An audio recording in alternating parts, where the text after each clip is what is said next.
Olá, seja muito bem-vindo. Você acompanha agora as principais reportagens da semana. Vamos juntos. Os números do último censo do IBGE revelaram um aumento constante da violência contra os idosos. Mas o combate a esta tragédia social também cresceu através da Operação Virtude do Ministério da Justiça.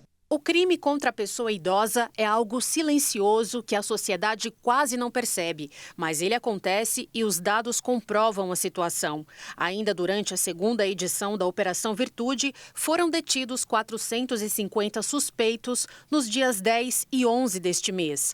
Ao todo, 7.744 denúncias apuradas pela operação foram recebidas por meio do canal Disque 100. A operação foi apoiada pelo Ministério dos Direitos Humanos. O coordenador da Operação Virtude, José Antônio, ressaltou que os dados são preocupantes e apontam a necessidade da continuação do foco na apuração desses crimes contra a população idosa. A Operação Virtude se tornou um marco positivo no calendário nacional de atenção aos grupos mais vulneráveis da sociedade, que são as pessoas idosas, apresentando resultados cada vez melhores no enfrentamento dessa problemática social. Dados do último censo do Instituto Brasileiro de Geografia e Estatística, divulgados em 2023, mostram que o Brasil registrou uma alta expressiva, 57,4% no número de idosos entre 2010 e 2022. Segundo o Ministério dos Direitos Humanos e da Cidadania, dentre os diferentes tipos de violações sofridas pelas pessoas dessa faixa etária, estão violências físicas, psicológicas, patrimoniais, sexuais, abandono e discriminação. De acordo com especialistas em consultorias para longevidade, mesmo com a idade avançada e a experiência de vida, a pessoa idosa pode carregar traumas de violências sofridas. Com isso, se torna um desafio ainda maior fazer com que as pessoas com mais de 60 anos de idade procurem ajuda. Uma associação de aposentados faturou mais de 300 milhões de reais com descontos que foram feitos indevidamente nos pagamentos do INSS. Muitos idosos foram vítimas desse golpe. A entidade é alvo de uma investigação da polícia. A Associação dos Aposentados Mutualistas para Benefícios Coletivos ficou no topo do ranking de arrecadação entre cerca de 30 entidades que tiveram autorização da Previdência para aplicar descontos dos benefícios pagos aos aposentados. A investigação apontou que a AMBEC faturou 298 milhões desde 2021. Na ocasião, a entidade assinou um acordo de cooperação técnica com o órgão federal, prometendo oferecer em troca de supostas vantagens em serviços de planos de saúde, odontológicos e até auxílio funeral. Segundo dados de diários oficiais de justiça, a AMBEC é citada em mais de 14 mil processos judiciais. A maioria dos aposentados afirmaram nunca terem se filiado à associação e muitas vezes nunca sequer ouviram falar dela, mas foram surpreendidos de uma hora para outra com descontos de R$ 45 todos os meses no contra-cheque do benefício, a título de mensalidade associativa. Entre 2023 e 2024, a entidade saltou de 38 mil para mais de 650 mil associados em meio à onda de processos pelos descontos indevidos. Isso garantiu um faturamento atual de mais de 30 milhões de reais por mês. Na justiça, a associação tem que indenizar aposentados por danos morais. A entidade sequer consegue provar que tem a assinatura de aposentados para os descontos indevidos. E a primeira etapa do programa Voa Brasil deve beneficiar apenas aposentados. O projeto, que promete oferecer passagens aéreas de até R$ 200, deve ser lançado nos próximos dias. E a inclusão dos alunos do ProUni deve ficar para depois. O governo federal reformula o Voa Brasil. Em sua primeira fase, a ideia é que o programa proporcione passagens aéreas de até R$ 200 apenas para aposentados. Inicialmente, a proposta previa que o público do programa seria mais amplo e também incluiria alunos do programa Universidade para Todos, para alunos de baixa renda. Mas a intenção é avaliar primeiro o resultado da oferta de passagens com os aposentados. Para ter direito à compra, o aposentado não não pode ter viajado de avião nos últimos 12 meses. Um site deve ser criado para facilitar a busca pelos bilhetes em promoção e o aposentado vai precisar entrar com o cadastro do gov.br.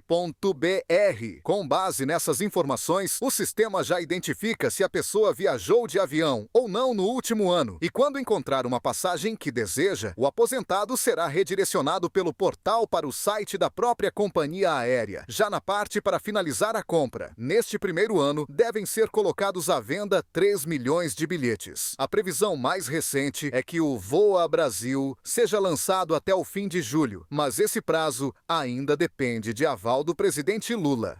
Uma funcionária de uma companhia aérea em Hong Kong foi pega em flagrante arremessando diversas bagagens de passageiros por uma escada de acesso à aeronave. O caso ganhou repercussão após vídeo viralizar nas redes sociais. A companhia aérea Cathay Pacific, com sede em Hong Kong, se desculpou depois que um vídeo viralizou nesta semana. Nas imagens, uma funcionária aparece arremessando diversas bagagens de passageiros por uma escada de acesso à aeronave. A mulher, que não teve identidade revelada, foi afastada enquanto aguarda uma investigação. No vídeo que mostra a funcionária manuseando de forma inadequada as malas, foi publicado no TikTok na última segunda-feira com a legenda: "Você se pergunta por que sua mala está sempre quebrada?" O registro rapidamente se tornou viral e colocou a companhia aérea sob os holofotes, já que é possível ver a colaboradora vestida com o colete da companhia aérea ao lado de um avião da empresa. Nos últimos 10 anos, a polícia brasileira matou mais pessoas. Um dos reflexos foi a redução no número de mortes violentas no ano passado. O Brasil registrou mais de 46 mil mortes violentas intencionais no ano passado. O número representa uma queda em relação a 2022, mas disputas do crime organizado e letalidade policial continuam sendo as principais barreiras para a redução dos assassinatos. O indicador divulgado nesta semana no 18º Anuário Brasileiro de Segurança Pública soma homicídios dolosos, latrocínios, lesões corporais, seguidas de morte e mortes por intervenção de agentes policiais. Nas mortes violentas intencionais, os aumentos foram registrados nos estados do Amapá, Mato Grosso, Pernambuco, Mato Grosso do Sul, Minas Gerais e Alagoas. Entretanto, a nível nacional, o índice se apresenta em queda desde 2018. O dado atual representa uma diminuição de 3,4% em comparação com 2022 e o número mais baixo desde 2011. O anuário revelou ainda que em 10 anos a letalidade policial teve um aumento de 189%. Só no último ano foram 6.393 mortes provocadas pela polícia no Brasil. Apesar do alto número, houve uma pequena queda em comparação a 2022, que não chega a 1% entre os 2 anos. O crime mais frequente no Brasil, no entanto, é patrimonial. Em 2023, uma pessoa foi vítima de estelionato a cada 16 segundos. Com mais de 2,2 milhões de ocorrências, essas fraudes podem indicar mudanças no comportamento de criminosos. Isso porque modalidades como roubos de pedestres, comércios, residências, cargas, veículos e até de celulares registraram queda, mas os golpes dados pela internet não param de subir. Foram quase 2 milhões de casos registrados em 2023, uma alta de 8,2% em relação ao ano anterior. E os casos de injúria racial dispararam no Brasil nos últimos anos. A alta em todo o país é de mais de 600% na comparação de 2020 com 2023. Os números foram divulgados pelo Conselho Nacional de Justiça. Em 2020, foram registradas 675 ações de injúria racial no Brasil. Já em 2023, foram quase 5 mil casos, sendo mais de 4 mil apenas no estado da Bahia, um crescimento de quase 650 no período, ainda maior que o restante do país. Números parciais deste ano apontam mais de 1.000 novos casos até abril, sendo quase 800 no estado baiano, ou seja, a cada 10 novos processos no país, 8 deles ocorreram na Bahia, devido à maior proporção de negros entre as unidades federativas. Segundo a lei, injúria racial pode ser definida como a ofensa direcionada a um indivíduo em razão da raça, cor, etnia ou origem. Já o racismo é quando a discriminação atinge toda a coletividade e pode até impedir, por exemplo, que uma pessoa negra assuma uma função, emprego ou entre em qualquer estabelecimento por causa da cor da pele. Desde 2020, os brasileiros protocolaram quase 9.000 processos por injúria racial. Desses, quase 7.000 seguem pendentes. Na Bahia, 84% foram finalizados e, em apreciação, 77% do total. Para o Conselho Nacional de Justiça, o CNJ, apesar da disparada de casos desde 2020, o tempo médio para a realização do primeiro julgamento em casos de injúria diminuiu no Brasil. Em 2020, a demora era de 1 ano e 7 meses, enquanto em 2023 o tempo caiu para 1 ano e 4 meses. O Conselho Nacional de Justiça afirmou que instituiu um grupo de trabalho para elaborar um protocolo de julgamento com foco racial. Segundo o órgão, o documento visa orientar a magistratura brasileira, assegurando decisões judiciais justas, iguais e sensíveis às questões raciais, além de reconhecer as particularidades dos grupos racialmente discriminados. No Brasil, tanto a injúria racial como o racismo são crimes inafiançáveis, com pena prevista de 2 a 5 anos de prisão após uma decisão do Supremo Tribunal Federal. E agora um alerta. Muitas pessoas dos 4 até os 59 anos de idade ainda não tomaram a segunda dose da vacina contra a dengue. O número é considerado preocupante e as autoridades fazem campanha para alertar a população. A campanha de vacinação contra a dengue segue em Dourados. A meta era imunizar pelo menos 150 mil douradenses, entre 4 e 59 anos. Porém, desde o início da campanha, que começou em janeiro deste ano, apenas 86 mil pessoas tomaram a primeira dose da quedenga. Destas, 21 mil retornaram para a segunda dose. 33 mil pessoas que já completaram os 3 meses da primeira dose da vacina ainda não retornaram às unidades básicas de saúde para completar o esquema vacinal. Esse número vai crescendo porque quando nós iniciamos a primeira dose, a população compareceu em maior número. Então a gente fazia aí um número grande, expressivo de vacina por semana. Então essas mesmas pessoas, 3 meses depois, deveriam voltar para fazer a segunda dose. E aí estão voltando, mas voltando muito pouco. Não está voltando na mesma proporção. Então, se na semana passada a gente tinha pouco mais de 20 mil, hoje nós temos 33 mil pessoas que estão com esse esquema atrasado. E é essa a nossa preocupação. E uma preocupação maior que a gente tem é que nós temos um estoque de vacina que foi separado para essas pessoas, né? Mas a data de validade é início de agosto, parte de um lote, e um outro lote final de agosto. Então, se essas pessoas não comparecerem para fazer a vacina nesse intervalo, a gente não tem como garantir segunda dose depois. Ainda de acordo com o Devanildo, a proteção só é efetiva após o ciclo completo com as 2 doses do imunizante. A pessoa tem até um quadro a menos quando você tem uma dose. Mas a gente considera assim, que se você teria 85% a 90% de chance de não ficar internado por um caso de dengue, isso cai drasticamente, né? Então, acaba praticamente correndo o mesmo risco. Então, o ideal é que a pessoa tenha as 2 doses de vacina mesmo. E quem ainda não tomou essas doses pode procurar qualquer unidade básica de saúde de Dourados em horário comercial. Tem também o PAN, pronto atendimento médico, além do saguão do shopping center da cidade. Devanildo lembra ainda que um posto foi montado na Praça Antônio João para atender essas pessoas. A gente tenta facilitar o máximo, né? Então, coloca esses locais. Tem outros locais estratégicos que a gente acaba visitando também, como mercados e outros pontos de maior circulação. A gente revisita grandes empresas para oferecer essa segunda dose, mas a gente precisa da adesão da população para que isso aconteça, né?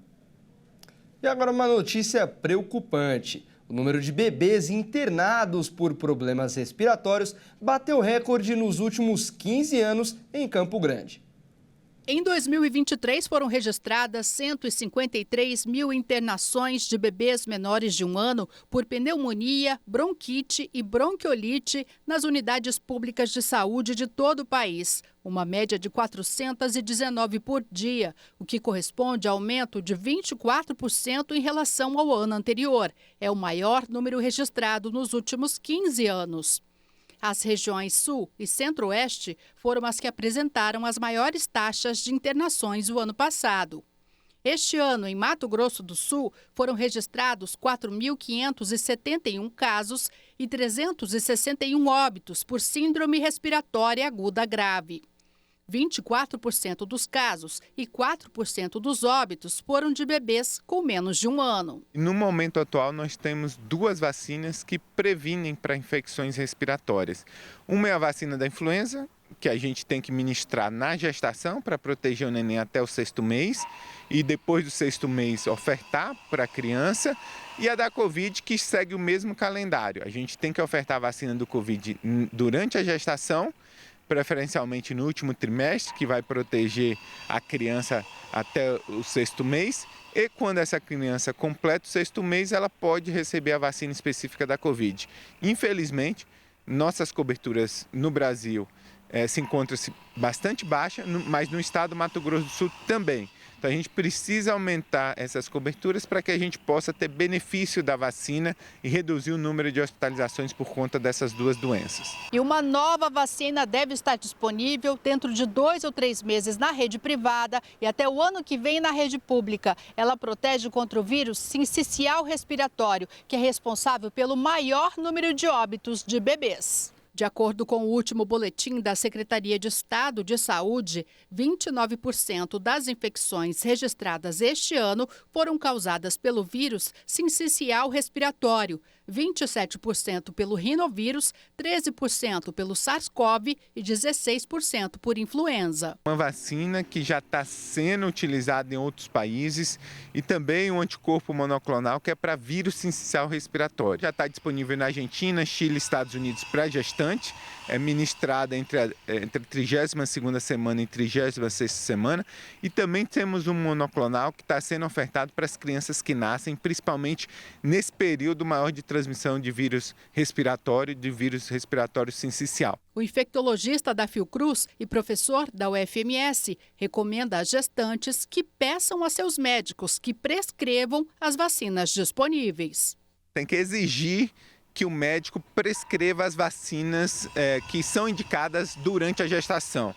É a DPTA, né, que é a vacina que protege para tétano, coqueluche e difteria, a vacina do Covid-19, a vacina da influenza. Essas vacinas são essenciais para proteger a gestante contra o parto prematuro, mas também a criança até o 6º mês, onde toda a defesa dessa criança vem da mãe, dos anticorpos que são gerados pela mãe. Então é importante que ela solicite ao seu médico as vacinas e que o médico prescreva essas vacinas para ser administrada numa unidade básica de saúde ou no serviço privado.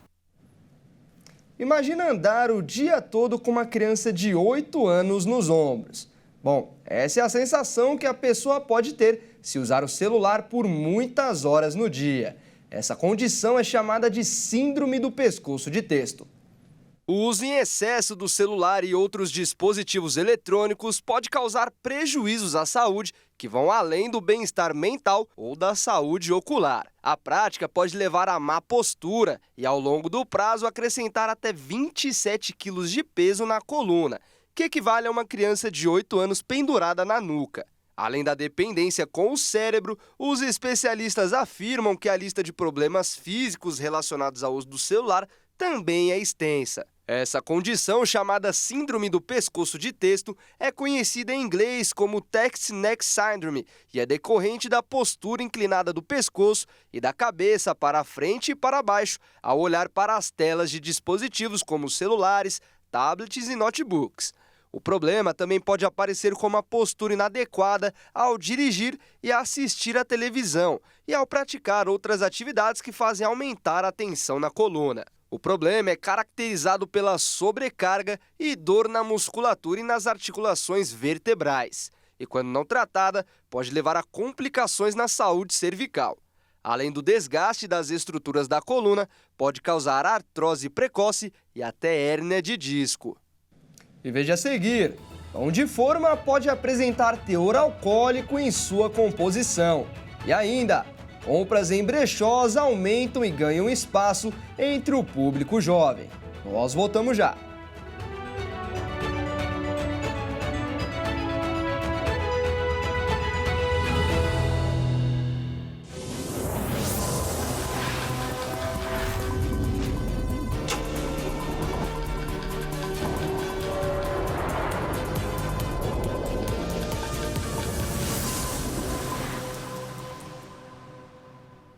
Nós estamos de volta. E a notícia de que alguns pães de forma apresentam álcool em sua composição não foi bem recebida por muitos motoristas. Mas depois de um teste divulgado, será possível relaxar. Algumas pessoas se desesperam ao descobrir que o pão de forma vendido por algumas das marcas mais populares do Brasil possui uma pequena quantidade de álcool que pode levar um motorista desavisado a reprovar no teste do bafômetro. Pensando nisso, o Detran de Goiás tomou a iniciativa de esclarecer a dúvida de alguns condutores, afirmando que sim, aparece um indicativo de consumo de álcool em um teste imediato após a ingestão de 2 fatias do alimento. Entretanto, os motoristas podem ficar despreocupados, pois a quantidade de álcool no pão de forma é tão pequena que se torna indetectável após 3 minutos da ingestão. Em uma análise feita pela Associação Brasileira de Defesa do Consumidor, identificou os teores alcoólicos dos pães de forma comercializados pelas 10 marcas que mais vendem no Brasil: Visconti, Balduco, Wickbold 5 zeros, Wickbold sem glúten e Wickbold leve e Panko. Apresentaram um teor alto que levaria a marca a ser considerada alcoólica caso houvesse uma legislação semelhante à das bebidas, que estabelece um limite de 0,5% do teor para ser considerada não alcoólica. Lembrando que o álcool é desenvolvido no pão através da fabricação, que envolve um processo de fermentação, em que os açúcares da massa são transformados em álcool etílico e gases. E o preço médio da gasolina subiu nos postos de combustíveis do país após o aumento para as distribuidoras. Em alguns locais, o litro passou de R$ 7,00. Vamos ver. O preço médio da gasolina subiu 12 centavos nos postos, passando para R$ 5,97 por litro. O aumento já era esperado, após reajuste feito pela Petrobras às distribuidoras na semana passada. A estatal aumentou o valor da gasolina em 20 centavos o litro, o que representa um crescimento real no preço do combustível de 15 centavos, devido à mistura obrigatória de etanol, utilizada nos veículos brasileiros. De acordo com o levantamento da Agência Nacional do Petróleo, Gás Natural e Biocombustíveis, feito na última semana, o estado com a gasolina mais cara foi o Acre, onde o combustível foi negociado a uma média de R$ 7,02. Já o estado com a gasolina mais barata foi o Amapá, com o litro do combustível sendo vendido R$ 5,69. A gasolina ainda era mais vantajoso em 17 estados para abastecer os veículos, enquanto o álcool estava valendo mais a pena em 9 estados e no Distrito Federal. O óleo diesel também registrou alta no período analisado pela agência na semana passada. Foi vendido a R$ 5,94 nas distribuidoras, o valor mais alto nas últimas 14 semanas. O litro do combustível foi negociado a R$ 6,01. O relatório da Controladoria Geral da União apontou falhas em programa de merenda escolar ao longo de 3 governos. A análise verificou problemas com alimentos entre os anos de 2015 e 2020. Alimentos vencidos, superfaturamentos, falta de controle na gestão e problemas na qualidade e na infraestrutura de estoque de merendas escolares são algumas das falhas encontradas nas auditorias. Os dados foram consolidados em um relatório tornado público pelo CGU de controle. Ao longo do período de 5 anos, entre os governos Dilma, Temer e Bolsonaro, a Controladoria Geral da União produziu mais de 200 relatórios de avaliação do programa, dos quais 194 com os chamados achados com impacto negativo. Ao todo, os relatórios trouxeram 1.652 achados, sendo a maioria relativa à insuficiência ou ausência de controles no uso dos recursos, com cerca de 40%, ou nas licitações para a compra dos alimentos, com cerca de 30%. Entre os problemas de controle, se destacam questões de logística, que aparecem 185 vezes e incluem questões como falhas na gestão de estoques, alimentos vencidos, falhas nos pagamentos, despesas incompatíveis e mesmo qualidade das merendas servidas. Os problemas nas licitações incluem ausência de pesquisas de preços, contratação de empresas sem capacidade operacional, sobrepreços e até mesmo fraudes com simulação de procedimentos licitatórios. O ministro da Fazenda, Fernando Haddad, anunciou o congelamento de 15 bilhões de reais no orçamento deste ano. E segundo a ministra do Planejamento, Simone Tebet, as obras já autorizadas para o Programa de Aceleração do Crescimento, o PAC, não serão afetadas. O anúncio foi feito após uma reunião no Palácio do Planalto entre Haddad, integrantes da equipe econômica e o presidente Lula. Segundo o ministro da Fazenda, será feito no orçamento deste ano um bloqueio de 11,2 bilhões de reais, além de um contingenciamento de 3,8 bilhões. As medidas são necessárias para cumprir a regra de gastos do governo prevista no arcabouço fiscal. Haddad, no entanto, não especificou quanto esse corte significa em termos de o governo alcançar ou não o déficit zero neste ano. A Receita fez um grande apanhado do que aconteceu nesses 6 meses, mesmo aconteceu com o planejamento no que diz respeito às despesas, e nós vamos ter que fazer uma contenção de 15 bilhões de reais para manter o ritmo do cumprimento do arcabouço fiscal até o final do ano. A diferença entre bloqueio e contingenciamento é a seguinte: bloqueio se refere a valores no orçamento que têm que ser bloqueados para o governo manter a meta de gastos do arcabouço fiscal. Contingenciamento é uma contenção feita em razão de a receita do governo estar vindo abaixo do esperado.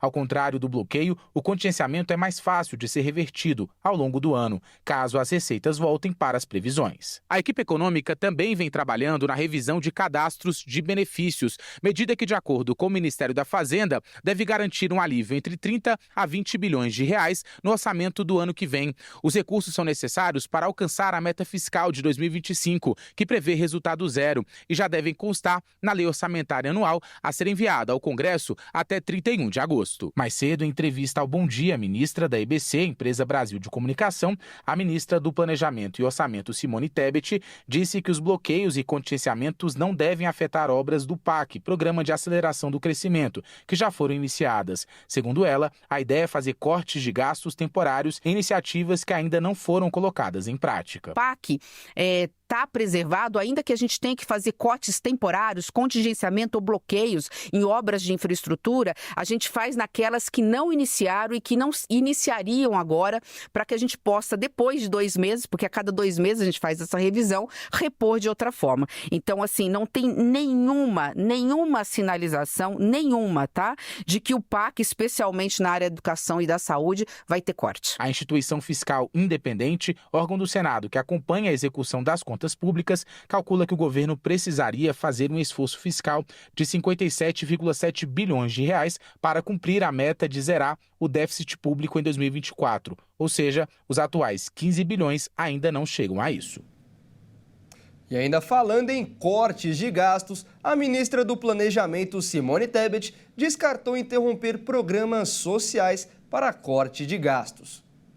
Tebet afirmou que não há nenhuma sinalização de que vão ter cortes nos programas sociais e nas obras do PAC. Segundo ela, os gastos podem diminuir onde estiver sobrando, com a fiscalização de fraudes e irregularidades, como as que vêm acontecendo com o pente fino no INSS e o recadastramento dos beneficiários do Bolsa Família. A declaração vem em um momento em que o governo discute bloqueios no orçamento para equilibrar as contas públicas e cumprir a meta de zerar o déficit déficit fiscal neste ano. Isso significa igualar despesas e receitas, sem gastar mais do que arrecada. A ministra Simone Tebet destacou que o governo pretende reestruturar alguns programas sociais. Nós vamos cortar gastos naquilo que efetivamente está sobrando. Fraude, erros, irregularidades, ainda tem muita. E, obviamente, na hora que tiver que cortar, nós vamos reestruturar alguns programas, né? Nós temos que fazer reformas estruturantes para poder ter para aquilo que mais precisa. Onde mais precisa? Eu sou professora, educação,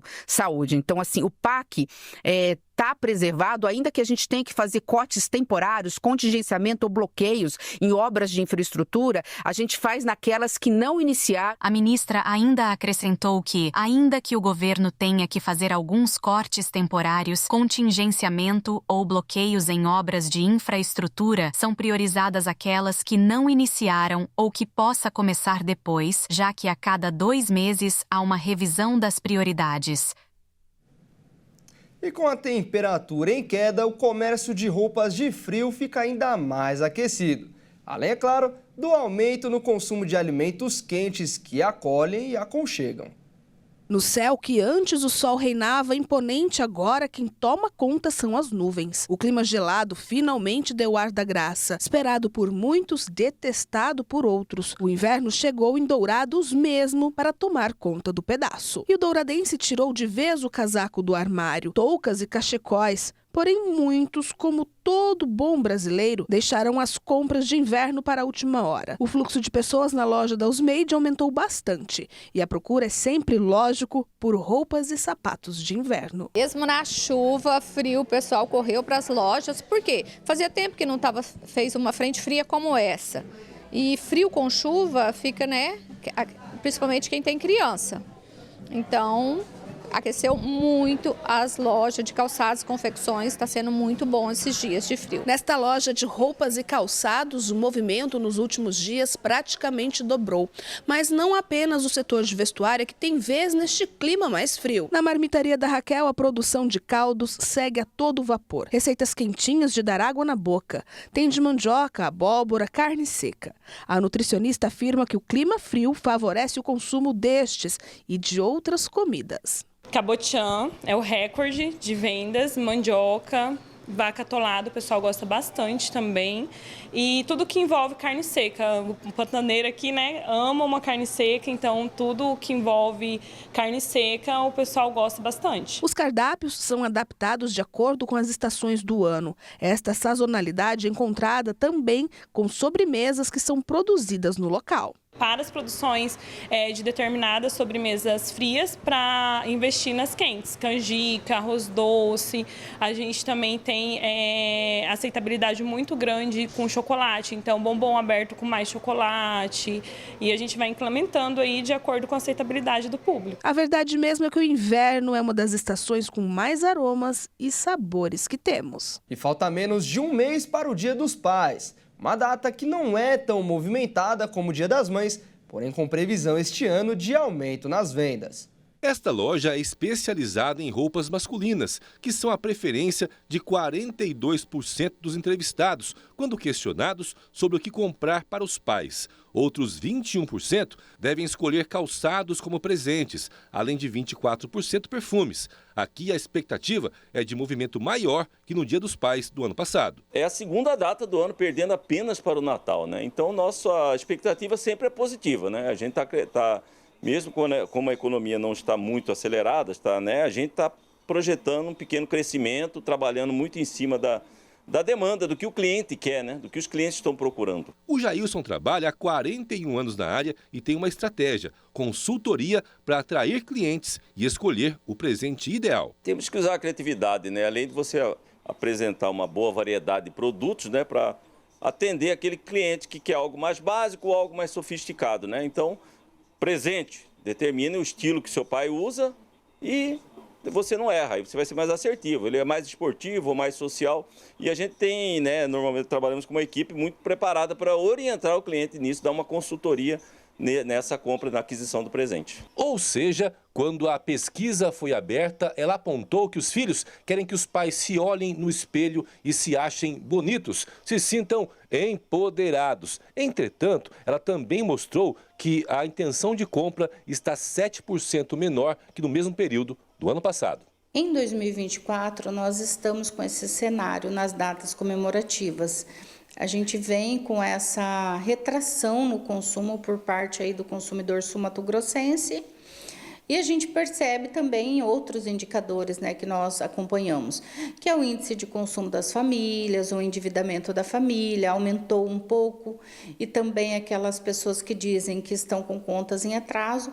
Isso faz com que o consumidor fique mais comedido. A economista da FEComércio, entidade responsável pela pesquisa, ainda comenta que apesar da diminuição, o valor de 350 milhões de reais que deve ser injetado no comércio do Estado é relevante. E como 86% dos consumidores querem comprar presencialmente e à vista, ela dá dicas aos comerciantes. O consumidor sinaliza que vai procurar por produtos de boa qualidade.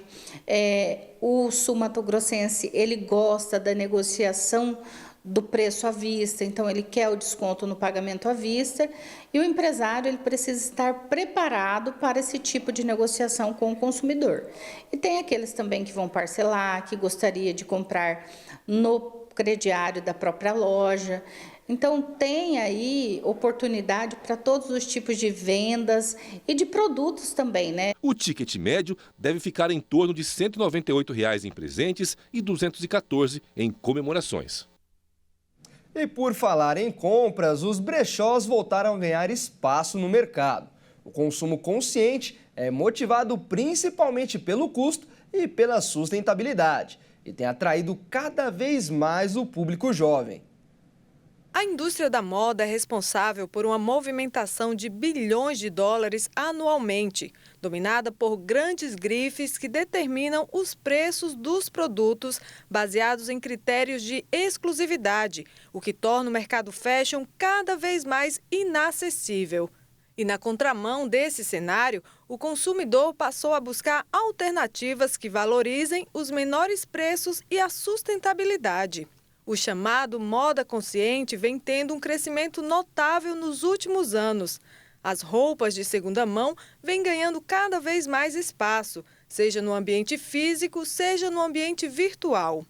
E andando pelas ruas de São Paulo, não é difícil encontrar um brechó. Essas lojas vendem peças como roupas, sapatos, acessórios e até mesmo móveis, tudo de segunda mão, porém em bom estado de uso.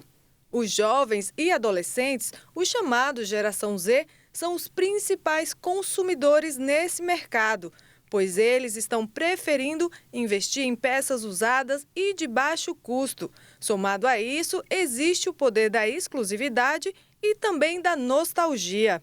Essa geração cresceu em um contexto de instabilidades, como recessão econômica e a própria pandemia, e chegou num período de várias crises que elevaram o custo de vida significativamente, como afirmam os especialistas. Além disso, a sustentabilidade tornou-se cada vez mais urgente, e alguns desses jovens acreditam que não é necessário gastar muito para se vestir bem. E essa edição termina por aqui. Se você quiser rever algumas das nossas reportagens, basta acessar o canal Hit Notícias no YouTube. Muito obrigado pela companhia e até mais.